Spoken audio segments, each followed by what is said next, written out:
Hello friends, তোমাদের সকলকে আমার চ্যানেলে স্বাগত। আজকে আমি সুজির ইডলি তৈরি করব, তাই জন্যে নিয়েছি 1 কাপ সুজি আর সেই কাপেরই হাফ কাপ টক দই। সুজি আর দইটাকে খুব ভালো করে মিশিয়ে নিতে হবে। ভালো করে দইয়ের সঙ্গে সুজির সঙ্গে আমি মিশিয়ে নিচ্ছি। আর যেই কাপ মেপে আমি দই নিয়েছিলাম সেই কাপেরই হাফ কাপ মতন জল এখানে অ্যাড করব। এখানে কিন্তু বেশি জল অ্যাড করা যাবে না, ইডলির ব্যাটারটা কিন্তু একটু ঘনই হয়। হাফ কাপ জল দিয়ে ভালো করে সুজি দই একসাথে মিশিয়ে নেব খুব ভালো করে। এরপর এখানে হাফ চামচ নুন দেব, নুনটা কিন্তু নিজেদের স্বাদ অনুযায়ী দেবে।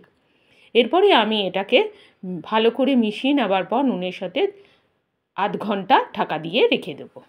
এরপরে আমি একটা পাত্র বসিয়ে দিয়েছি, পাত্রের মধ্যে বেশ কিছুটা জল দিয়ে জলটা গরম করে নেব। আর এদিকে 30 মিনিট আমার ব্যাটারটা হয়ে গেছে। এরপরে আমি আরেকটু জল দেবো, কারণ ব্যাটারটা ফুলে উঠে ঘন হয়ে গেছে।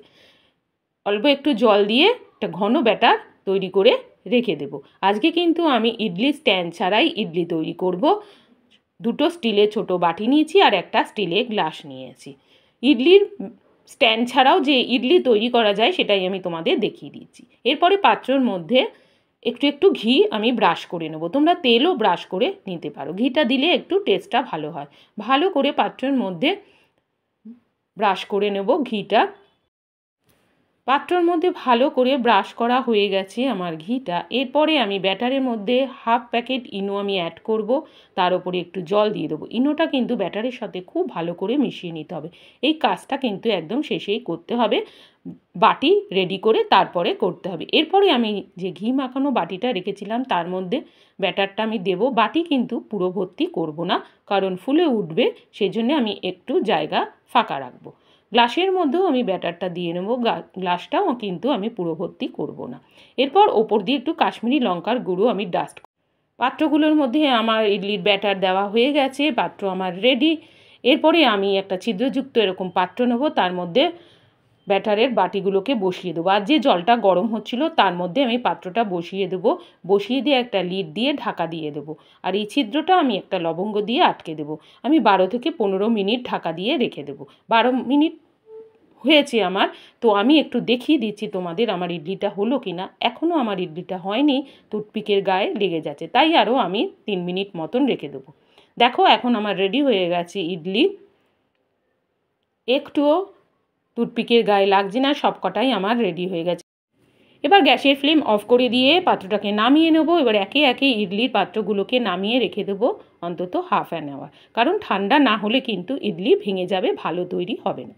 গ্লাসটা কিন্তু আমার ঠান্ডা হয়নি, বাটিগুলো পুরোপুরি ঠান্ডা হয়ে গেছে। একটা চাকুর সাহায্যে পাশগুলো একটু ছাড়িয়ে নেব, বা টুথপিক দিয়েও এই কাজটা তোমরা করতে পারো। গ্লাসটা যেহেতু ঠান্ডা হয়নি, তোমাদের দেখিয়ে দেবো যে ইডলিটা কিন্তু আমার ভালো তৈরি হয়নি, গ্লাসের ইডলিটা। তাও আমি পাশ থেকে একটু ছাড়িয়ে নিচ্ছি, ওপরটুকুনি একটু ভালো হয়েছে। এবার এইভাবে আমি একটু চাপ দিলেই ইডলিগুলো বেরিয়ে আসবে বাটির থেকে। যেহেতু ঠান্ডা হয়ে গেছে খুব সহজেই বেরিয়ে আসবে। কিন্তু গ্লাসের ইডলিটা দেখো আমার কি অবস্থা, সেটা তোমাদের আমি দেখিয়ে দিচ্ছি। যেহেতু গ্লাসটা ঠান্ডা হয়নি, আমি বের করে তোমাদের দেখাচ্ছি। ভেঙে গেছে, মাঝখানটা কিন্তু আমার হয়নি। গ্লাসটা ঠান্ডা হয়নি বলে ইডলিটা কিন্তু আমার গ্লাসের ভালো তৈরি হয়নি। তো তোমরা পুরোপুরি ঠান্ডা করে তবেই পাত্রের থেকে বের করবে। আজকে আমি কোকোনাট চাটনি দিয়ে ইডলি খাবো, তোমরা টমেটোর চাটনি দিয়েও ইডলিটা খেতে পারো। তো তোমাদের আমি দেখিয়ে দিচ্ছি যে একটা ইডলি ভেঙে যে কতটা সফট হয়েছে।